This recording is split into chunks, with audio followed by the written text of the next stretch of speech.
during that summer, Princess Diana also went to Bosnia. And Sophie, the Duchess of Edinburgh, went to Bosnia the last couple of days. She went to the 30th anniversary of the Srebrenica genocide. I was lucky enough to join her. I'm not bragging, we do these kind of trips quite a lot, but it was a really good trip. And it didn't get much coverage, which we'll probably get onto a little bit later about the Duchess of Edinburgh. But we did have an interview with her. I was there with another journalist, and we got the chance to sit down with her. It was at Srebrenica. It was where 7,000 people had been massacred. Thousands of graves outside, and there was a display. She'd given a speech, she'd given a message from the king. And so we spoke to her and we asked her what she thought of this nickname that she has about being the royal family's secret weapon. And she laughed it off, but said, "I like to fly under the radar." I was wondering if I could get your thoughts on the Duchess of Edinburgh, particularly this interview. Is she the royal family's secret weapon? Is she too secret, or is she... She's been called the royal family's secret weapon since 2019. I checked. So for 5 years, she's been a secret weapon. So I think it's not really a secret anymore. Yeah. She's a thoroughly good egg. And she addresses issues, more gritty issues than are often addressed by the royal family. You know, sexual violence in war zones. And everyone who ever encounters her on engagement says she's absolutely fantastic.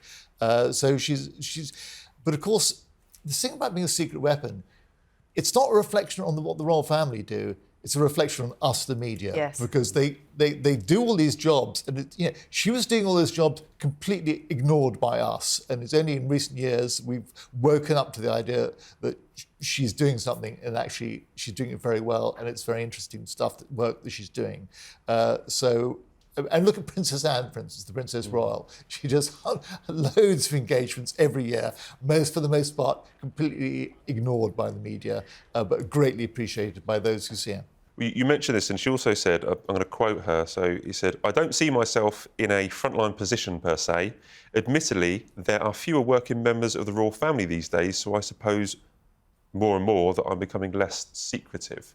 There is an opportunity here for the Duchess of Edinburgh to become a frontline royal. And I think certainly the royal family would like that to happen, and particularly Prince William, who's a huge admirer of her. And I think when he looks ahead to what a William monarchy looks like, he is going to need Sophie and Edward to play a more frontline role. It says a lot about Sophie when she talks about wanting to fly under the radar. She's not doing this work for the attention on herself. She's doing it because she believes in these causes, and they are harrowing, gritty causes, as you say, Valentine. She's been to places that many other royals have not been to, and, you know, to be there in Srebrenica on behalf of the king. She works very closely with the Foreign Office on these issues. She was also in Ukraine on behalf of the king. She's visited Chad, for example. She's been to so many countries, raising awareness of sexual violence being used as a weapon in conflict. And what is so refreshing about Sophie is when she's on these engagements, as you will have seen, Matt, is she really listens. She really feels it. You can see the emotion written all over her face. More often than not, we will see her with tears in her eyes as she speaks to survivors of unimaginable horror.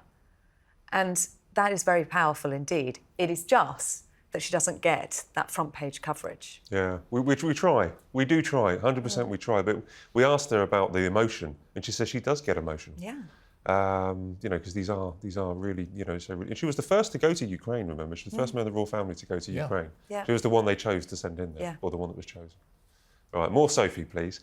Look, we've gone through some kind of like dark and controversial issues here, so we should bring a bit of light. Yeah. The Princess of Wales at Wimbledon. Who cannot be cheered by the Princess of Wales? Not once, but twice. We had to wait 2 weeks, Val. I'm sure you were very excited. And then on the Saturday, we saw the Princess of Wales at the women's final. 6-love, 6-love, so she wasn't there for very long. But then returned with, and it was quite a surprise, Prince William, Prince George and Princess Charlotte. I was quite taken by Prince George. Did you see there was many expressions that Prince George was like? We're used to seeing Prince Louis on the balcony, but I thought Prince George was able to show a bit of his personality this time. I missed his expressions. I was just struck by seeing this 11-year-old boy in his suit and his tie. He looked like a little middle-aged man. It's tragic what the royals do to their children. I think each generation of the royals somehow takes their revenge on the next generation by making them dress in these appalling ways. He's just dressing smart. We've dressed up smart today in shirt and tie. But he's 11, poor chap. Yeah. But there they are in the front row of the royal box watching the tennis, and you can see that they're both really engaged in the tennis. They're really feeling every shot and every point. And he was asked afterwards whether or not he was good at tennis. He said, I'm all right. I'm all right. You know, his mother, a very keen tennis player, but really great to see them there. No Louis, of course, perhaps. I mean, he might have been all right at the women's final, which only lasted a short time the day before. But you never know how long it's going to go on for, and that might have been quite an ordeal for Louis. It would have been very entertaining for the rest of us. I think it's a tough ask, you know, if it's one of those 5-hour specials, you know.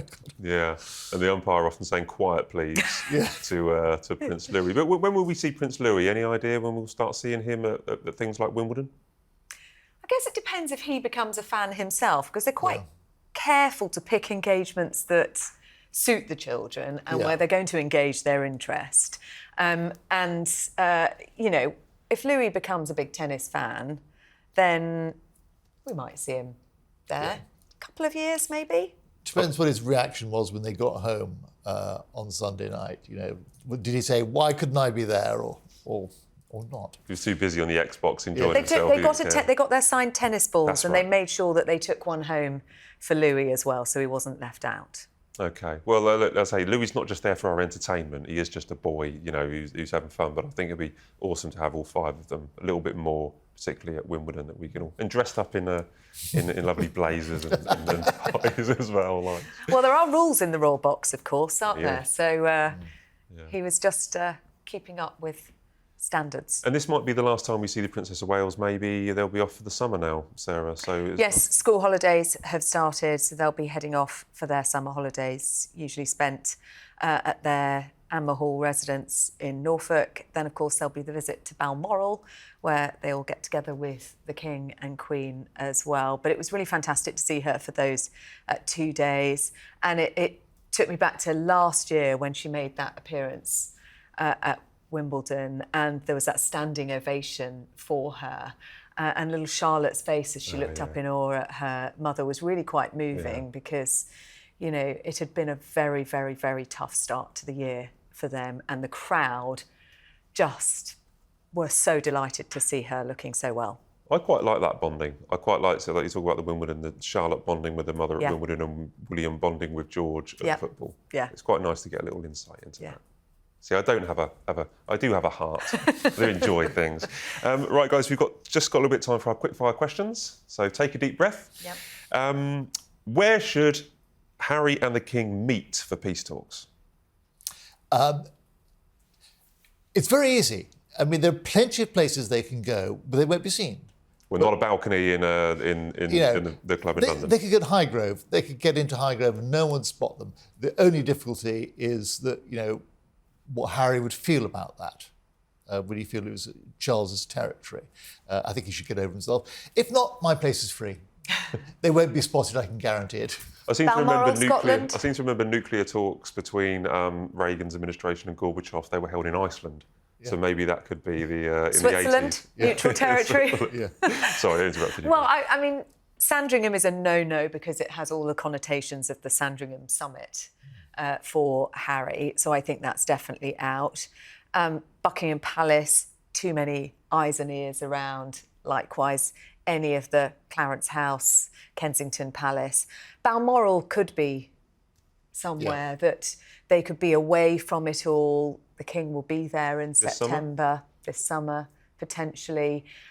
Away from prying eyes, has happy memories for them growing up as children. Right, OK, thank you. What was the club that they had in the basement at Highgrove when they were teenagers? Club H. Club H. Club H. That's the place, that's the venue. Well, I guess it might be soundproofed, so you might not get any leaks. Plenty of options, awesome. Right, who, if not Sophie, is the royal family's secret weapon? Princess Charlotte, undoubtedly. She's still in development stage, But she will be fantastic when she grows up. She got real spark, real personality, and I can't wait to see her in action. Have to wait a few years. Great answer. That's a fantastic one, and I agree. And when you see Charlotte on duties, she just gets it. She knows exactly what to do, and she's also often telling her brothers what they need to do as well. Looking now, I would say Zara Phillips. She has a hugely close bond with the King and with William as well.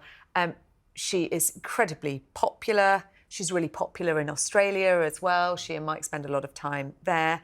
I think she's a real asset to them. Of course, she's not a working royal, but we saw her more and more over Ascot Week. I think they could deploy her where they need her with great effect. They've got plenty of secret weapons, haven't they? If you start going into Zara and stuff, that's wonderful.